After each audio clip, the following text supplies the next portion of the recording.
চিন্তা মানে আর কি, মানে আত্মীয়গুলো আছে ওখানে, আত্মীয়গুলো ফোন করছিল কি আছে না আছে বললো, আমরা জিজ্ঞাসা করলাম। এইবার আমাদের যে দশমীতে যে আসা যাওয়া হয় এগুলা তো এখন বন্ধ হওয়া আছে, এইবার তো যাওয়া যাবে না মনে হয়, কেন কি কাকর ভিটাতে ওখানে পুরো ইসে করে দিছে, পুরো ব্যান্ড করে দিছে, এখন কেউ আসা যাওয়া করবে না ওর জন্যই। কারা কারা আছে আপনাদের ওখানে?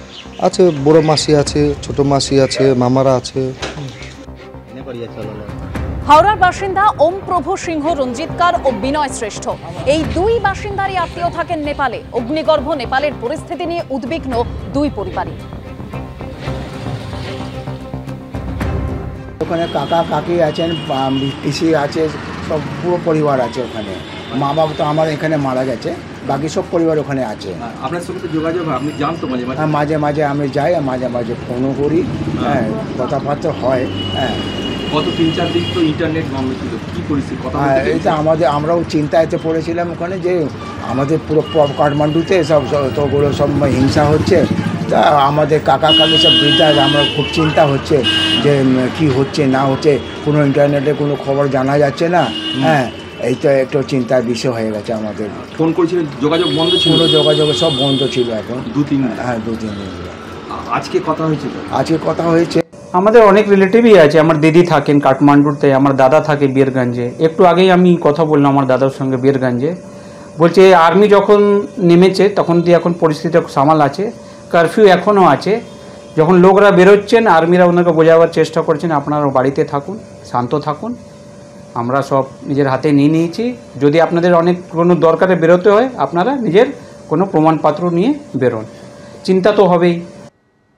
আর এই মুহূর্তের যে খবর পাওয়া যাচ্ছে, নেপালে আবার খুলছে ত্রিভুবন আন্তর্জাতিক বিমানবন্দর। বিক্ষোভের জেরে যে কাঠমান্ডু বিমানবন্দর বন্ধ হয়ে গেছিল সেই বিমানবন্দর আবারও খুলছে। বিমানবন্দরের নিরাপত্তা কমিটির বৈঠকে এই সিদ্ধান্ত নেওয়া হয়েছে বলেই সূত্রের খবর।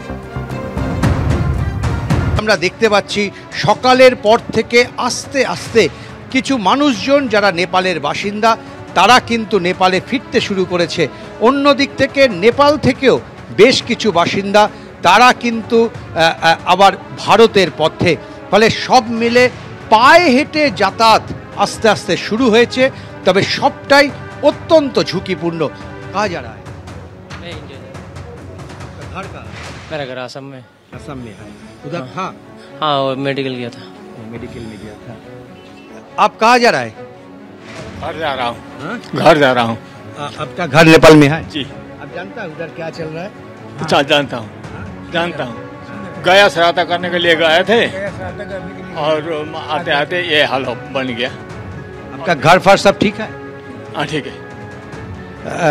এই মুহূর্তে কিন্তু যারা নেপাল ছেড়ে বাইরে ছিলেন তারা আস্তে আস্তে কিন্তু নেপালে ফিরছেন। আবার অন্যদিকে যারা ইন্ডিয়াতে ছিল তারাও কিন্তু আবার অনেকেই ইন্ডিয়াতে ফেরা শুরু করেছে।